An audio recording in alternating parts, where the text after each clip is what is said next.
Samajwadi party के राष्ट्रीय अध्यक्ष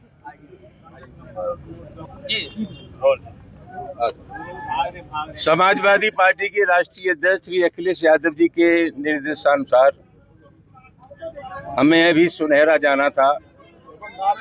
हमारे साथ हमारे अनुसूचित जाति प्रकोष्ठ के अध्यक्ष भारती जी, लोहिया वाहिनी के प्रदेश अध्यक्ष, अम्बेडकर वाहिनी के प्रदेश संतोष जी और पार्टी के जिलाध्यक्ष, ये डेलीगेशन था।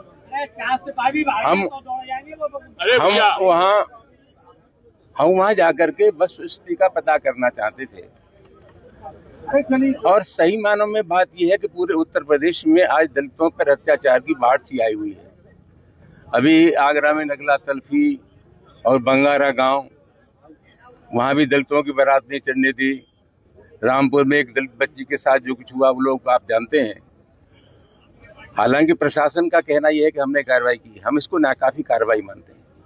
कार्रवाई ऐसी होनी चाहिए जिससे संदेश जाए कि भविष्य में इस आशय की घटनाओं की पुनरावृत्ति नहीं होगी और जो लोग इस कुकृत्य में शामिल हैं उनके खिलाफ सख्ती से पेश आया जाएगा।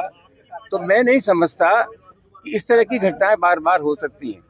हमें लगता यह है कि ये जो सामंती मनोवृत्ति के लोग हैं उनको लगता है कि उत्तर प्रदेश की सरकार हमारे मिजाज की सरकार है, हमारे दिल की सरकार है, हमारे मन की सरकार है।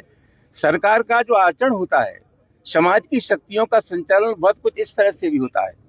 उत्तर प्रदेश की सरकार है और उत्तर प्रदेश के मुख्यमंत्री योगी फरमाते हैं कि अमन चैन है उत्तर प्रदेश में, कानून व्यवस्था की स्थिति कंट्रोल में है। हम समाजवादी पार्टी के कार्यकर्ता हैं और हम लोग कहते हैं कि उत्तर प्रदेश में कानून व्यवस्था की स्थिति ठीक नहीं है।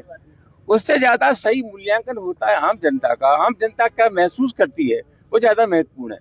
और आम जनता में जो प्रतिक्रिया है सरकार की, इसको चलते मैं कह सकता हूँ कि उत्तर प्रदेश में जंगल राज है। हमारी बात छोड़ दीजिए, अभी हाल में उच्चतम न्यायालय ने जो टिप्पणी की है सुप्रीम कोर्ट के उत्तर प्रदेश की सरकार के कामकाज के बारे में, मैं समझता हूँ सबसे सटीक टिप्पणी है। तो आज स्थिति क्या है, उत्तर प्रदेश में जो ताबड़तोड़ घटनाएं हो रही है इसके लिए सरकार पूरी तरह जिम्मेदार है। जगह जगह अम्बेडकर, बाबा साहब अम्बेडकर की मूर्तियां तोड़ी जा रही हैं और एक शॉर्टकट निकाली है प्रशासन ने कि जहाँ मूर्ति तोड़ी जाती है वहां नई मूर्ति रखवा देते हैं। एक भी जगह प्राथमिकी दर्ज नहीं हुई। अगर एक जगह मुकदमा लिख जाता, उनके खिलाफ कार्रवाई हो जाती तो उस प्रकार की घटना नहीं हो सकती थी। मामला बहुत गंभीर है, वहां जाना चाहते थे, स्थानीय प्रशासन ने हमें रोक लिया है। और मैं समझता हूँ जहाँ जहाँ हम लोग जा रहे हैं कोशिश करते हैं कि जो दलित हैं, पीड़ित हैं, उनके दुख दर्द में हम लोग शामिल हों।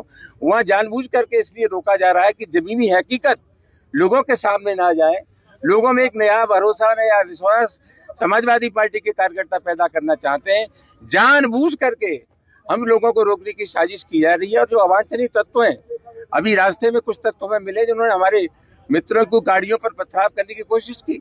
मैं जानना चाहता हूँ क्या कर रहा था इनका एलआईयू, क्या कर रही थी पुलिस, कोई एहतियात बढ़ता गया? तो मामला बहुत गंभीर है और मैं समझता हूँ इसकी इतनी आलोचना की जाए कम है। उत्तर प्रदेश में दलितों पर अत्याचार की बाढ़ आई हुई है, उसकी रोकथाम का कोई समुचित इंतजाम नहीं है।